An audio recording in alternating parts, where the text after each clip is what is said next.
D'avoir aujourd'hui une agriculture capable de produire le même produit aux quatre coins de la France, de produire des choses avec le même goût, une standardisation, une uniformisation des produits et des goûts. Aujourd'hui, le lait, je veux dire, qui viennent de Nouvelle-Zélande, qui viennent d'Espagne ou de Belgique, enfin c'est le même, quoi, à peu de choses près, sauf dans les cahiers des charges. Mais ça, on y reviendra après sur l'aspect montée en gamme. Il y a aussi la capacité qu'ont certains à tout prendre, en fait. Sous prétexte qu'il faut s'agrandir parce que les primes, elles nous permettent de vivre, il y a des gens qui se permettent de tout prendre. On a commencé notre campagne, la Confédération paysanne, au mois d'août dans l'Indre, sur une ferme de 1600 hectares qui avait été achetée par un investisseur étranger à l'agriculture. Et il y avait un salarié et demi sur cette ferme de 1600 hectares. Alors moi je ne suis pas salarié, ça ne me parle pas trop, mais enfin, j'imagine quand même que... On peut imaginer qu'il puisse y avoir plus de monde sur une ferme comme ça. C'est des gens qui, au nom de la liberté d'entreprendre, confondent un peu avec la liberté de tout prendre, et qui accaparent sans fin des primes, du revenu, et qui, de fait, prennent la place de gens qui voudraient s'installer, notamment sur des projets, comme tu disais tout à l'heure, qui font un peu sourire la Chambre d'agriculture, mais qui vous permettent de vivre. Et je pense que ça nous rapproche de la première rupture qu'il y a avec le cœur de notre métier, c'est qu'en fait, à la base, nous, on est là pour nourrir les gens. Historiquement, ça peut remonter à la nuit des temps, quand on a commencé à spécialiser les tâches dans la société, alors, il y avait les chasseurs, les cueilleurs, les pêcheurs. Quand on a commencé à spécialiser les tâches, on a confié la production d'alimentation aux paysans et aux paysannes. Ça, c'est historique et ça a toujours été comme ça.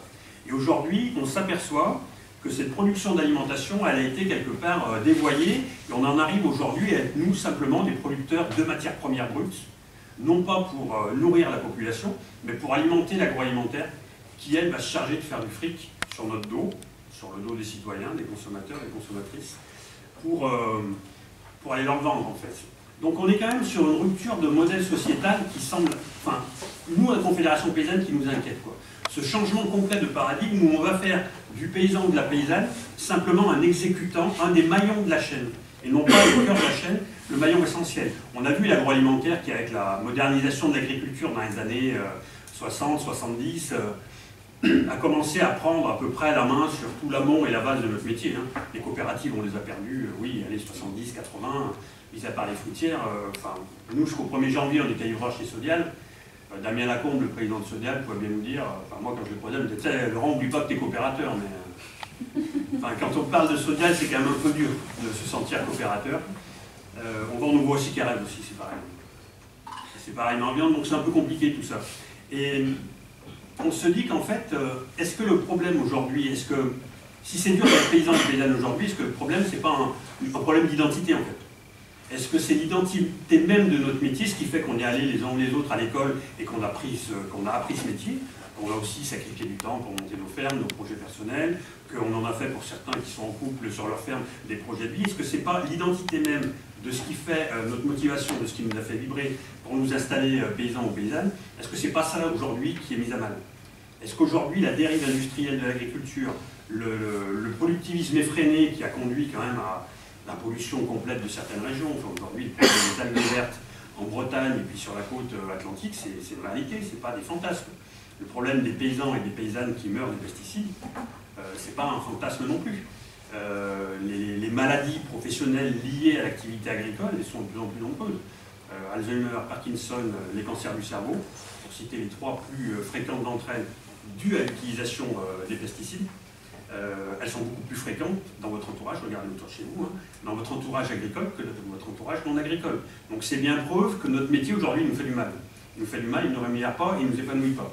Donc nous on développe un concept qui paraît complètement un peu délirant, comme tu disais hier, qui ferait sourire la Chambre d'agriculture. C'est un peu le concept de paysan heureux en fait. Parce qu'il nous semble qu'on ne peut pas être bien dans nos baskets, on ne peut pas produire quelque chose de qualité, on ne peut pas retrouver notre place au cœur même de la société si on n'est pas heureux. Et si on n'est pas heureux, c'est qu'il y a un problème.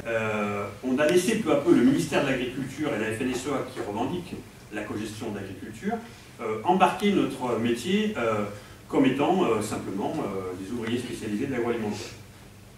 Je dis la FNSEA évidemment parce que, oui, évidemment, la FNSEA cogère. Michel de Baptiste et Edgar Pisani, ça commence à faire vieux, ça, dans les années 60.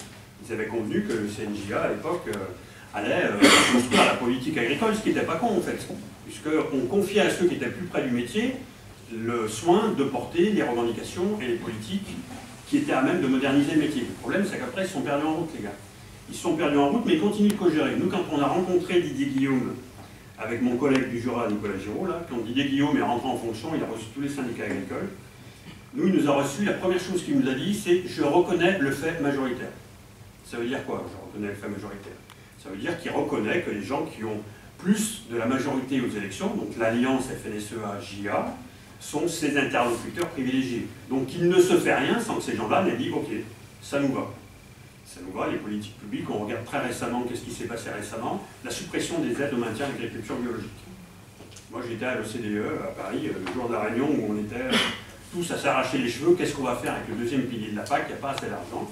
Nous, la Confédération paysanne, on proposait de prendre un peu sur le premier pilier de la PAC, qui sont les primes à l'hectare pour schématiser les aides couplées, pour redonner sur le deuxième pilier de la PAC, qui est le développement rural, c'est-à-dire les aides à l'agriculture biologique, les aides à l'investissement, les mesures agro-environnementales. On proposait de prendre un peu d'argent sur le premier, donc de faire perdre ceux qui touchent beaucoup d'aides à l'hectare, pour redonner à ceux qui évoluent vers la transition agricole, ou ceux qui ont des pratiques d'agriculture biologique.